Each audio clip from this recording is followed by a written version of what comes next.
Okay, so hello guys. Magandang hapon sa inyo. Okay, hapon na pala dito. Actually, it's alas 5 na ng hapon, pero medyo madilim na sa labas kasi malamig. Okay, napakalamig. Usually kapag malamig yung klima namin dito, maaga siyang nagdidilim. Pero during summer, matagal magdilim, mga alas 7. Meron pang kaunting sunset yon. Okay, well, anyway, kamusta na po kayong lahat? Now, let's continue with our video. Okay, anyway, gusto ko lang, sagutin tong tanong ng isang subscriber natin. Sabi niya, saan ka nanganak? So, hindi ka ba nahirapan na wala ang parents mo mag-alaga sa'yo? Okay, so gusto ko yung sagutin. Actually, nasagot ko na siya, pero gusto ko lang parang i-elaborate yung sagot ko sa kanya. Okay, so, dito ho ako nanganak. Okay, so, yung anak ko is automatic yun na ang nationality niya is Bolivian. Kasi dito siya ipinanganak. Lahat ng mga ipinanganak dito ay automatic na magiging isang Boliviano. So, yung anak ko is Bolivian passport holder. Hindi ho Philippine passport holder. Okay. Ngayon, hindi ba ako nahirapan mga anak? Nawala ang parents ko. Sobrang hirap.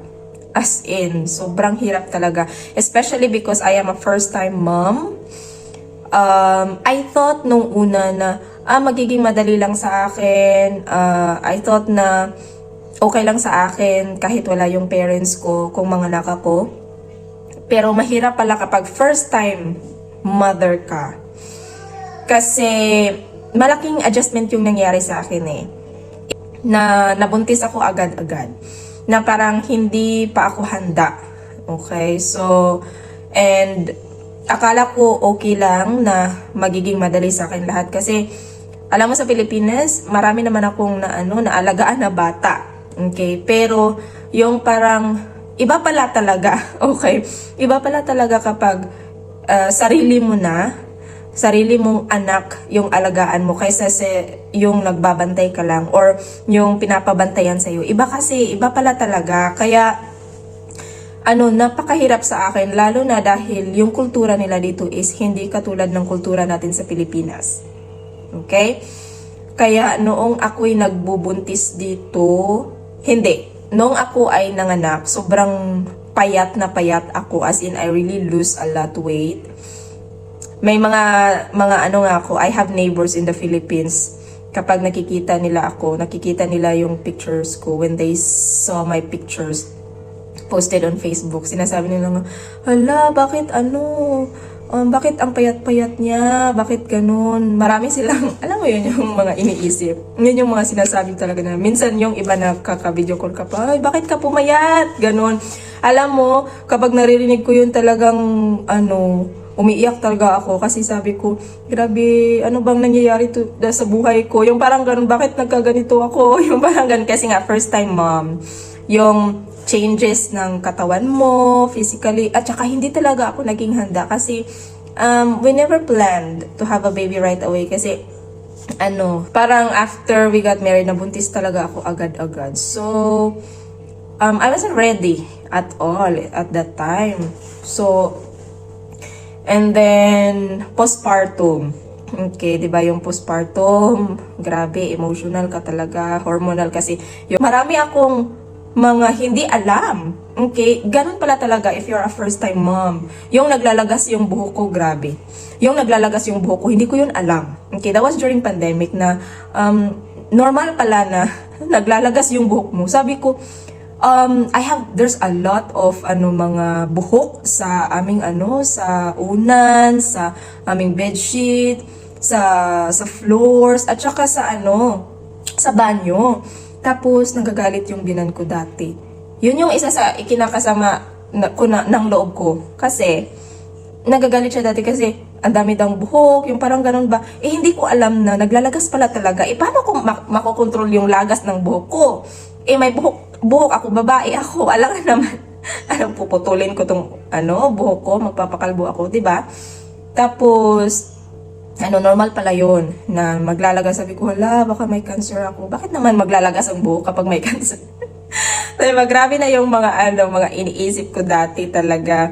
And that's normal kasi nga, ganun talaga kapag bagong panganak ka. Okay, at saka postpartum nga. Okay, so, magsi-self-pity ka. So, ang dami kong naramdaman nung nanganak ako. At saka, mahirap talaga kasi yung kultura nila dito. Ito naman ay base lang sa aking karanasan. Hindi ko alam sa iba. Pero ito ang aking karanasan. Iba ho sila dito. Kahit na yung kasama mo sa bahay ay yung biyanan, hindi ho sila tumutulong sa pag-aalaga ng bata. Hindi ho katulad dun sa atin. Okay? Hindi katulad dun sa atin na pag may nanganak, yung mga magulang mo, yung biyanan mo ay todo alaga sa'yo kasi bago kang panganak. Although hindi naman siguro lahat ng mga biyanan ay ganun. Kasi sa Pilipinas, I'm talking about sa Philippines, na hindi naman siguro lahat ng biyanan ay ganun. No? Pero doon sa amin, base sa aking doon sa probinsya, kasi probinsya kami, maalaga talaga yung mga biyanan at mga magulang, lalo na kapag bago kang panganak. Okay? Lalo na yung magulang mo, talagang alagang-alaga ka. Ako hindi ko yun na-experience kasi napakalayo ng pamilya ko. Iba kasi doon sa amin kapag may nanganak, grabe todo alaga. Pinapakain ng una yung bagong nanganak while mainit pa yung sabaw, 'di ba? Para sa magkaroon ka ng gatas, ganun. Talagang alagang-alaga, hindi ka pinapagutom. Merong pagkain yung parang ganun. Dito, hindi ko sila ganun dito. Kaya ang payat-payat ko nung ako ay nanganak na.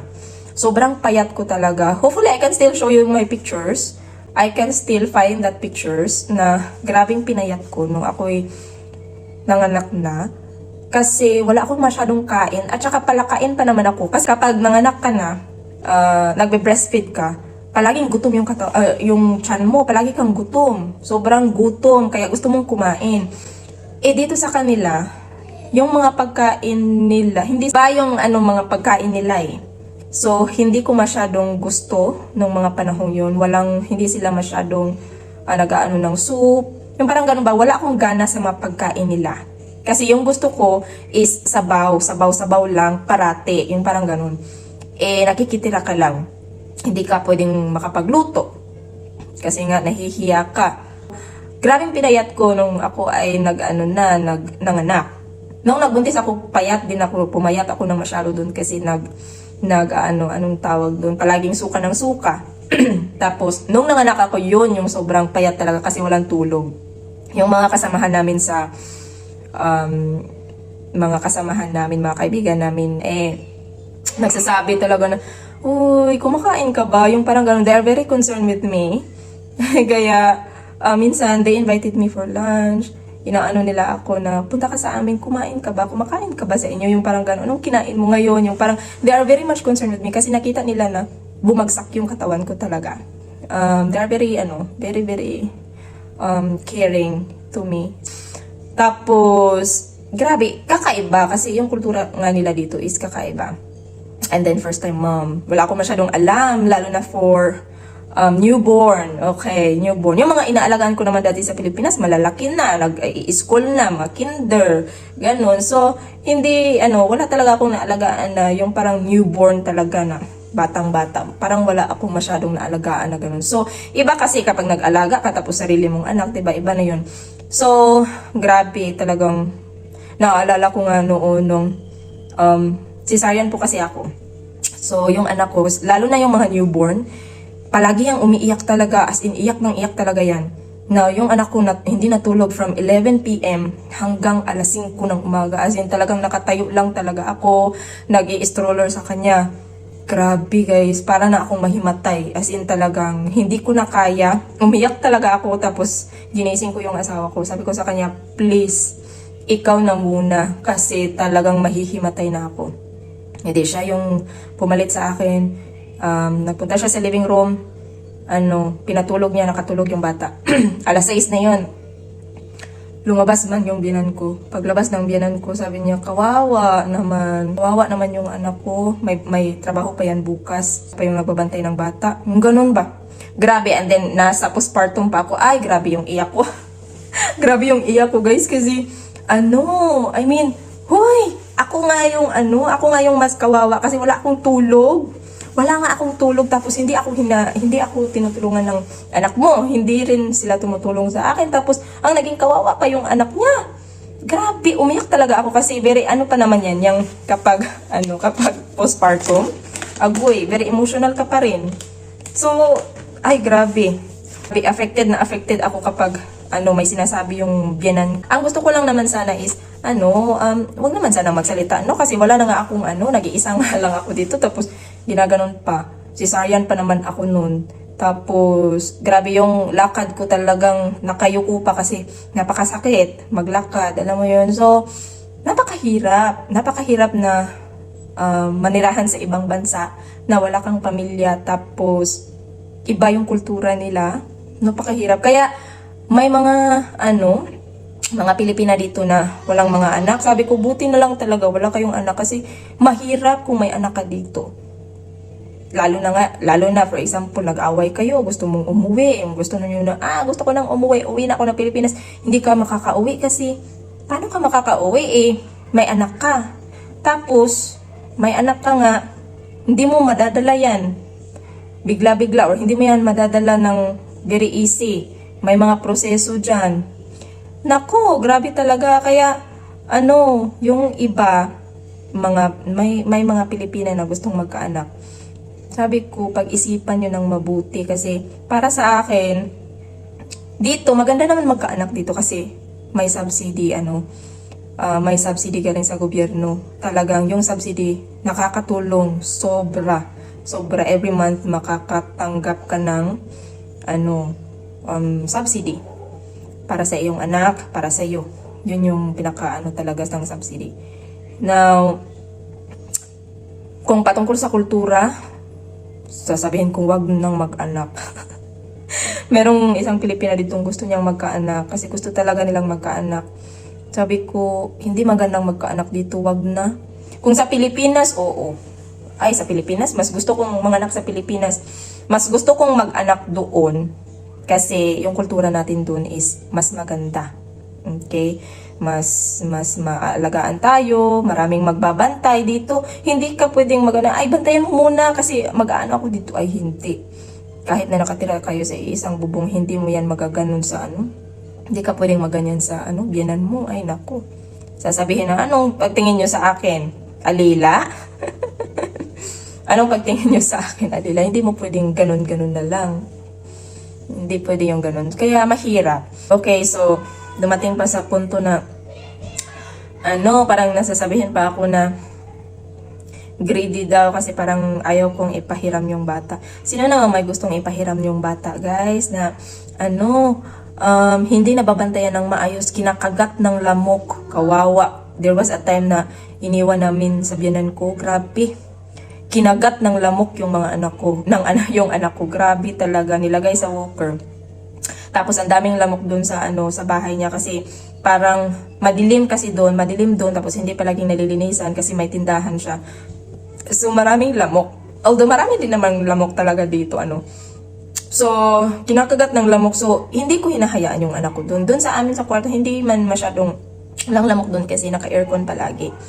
So yun, nasasabihan pa ako na madamot kasi hindi pinapahiram yung bata. Hindi naman yun sa ganun. Syempre, sino bang syempre ako as a first time mom, yung trabaho ko is to take care of my child, 'di ba? Tapos ang sinusunod ko lang talaga is yung asawa ko. Okay? Kapag sabihin ng asawa ko na bantayan mo lang yung bata, bantayan ko lang talaga kasi nagagalit 'yun kapag hindi ko binantayan, kapag may ginawa akong iba. Pag sinabi niyang bantayan mo lang, wag kang gumawa ng ibang bagay, bantayan mo lang. Kapag sinabi niya na sa kwarto ka lang. Yun ho.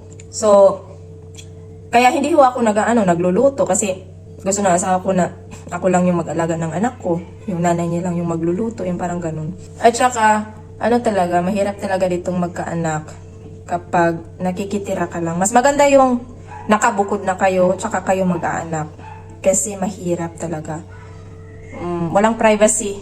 Sabi nga ng isang Pilipina, gusto niyang bumukod for privacy, di ba? O, totoo talaga, walang privacy talaga. Tapos, kapag gano'n na nasa isang bahay lang kayo, syempre mag-i-interfere yung biyenan mo. Tapos ipapamalita niya sa mga kamag-anak, sa buong pamilya, nalaman nila anong nangyari. Yung parang ganun, tapos wala talagang privacy, totoo lang. At alam nyo dati, nung bagong kasal kami, kusa yung pumapasok sa kwarto namin, hindi ko makatok. Kusa talaga yung pumapasok sa kwarto namin, hindi man lang ko makatok. Kaya nakakainis, gusto ko talagang bumukod na. Kasi walang privacy, tapos minsan parang walang respeto talaga. Minsan nagbibihis ako. Tapos hindi ko pala nailak. Agoy, pumasok yung hindi man lang kumatok. Tapos nagbibihis talaga ako, as in hubot-hubad.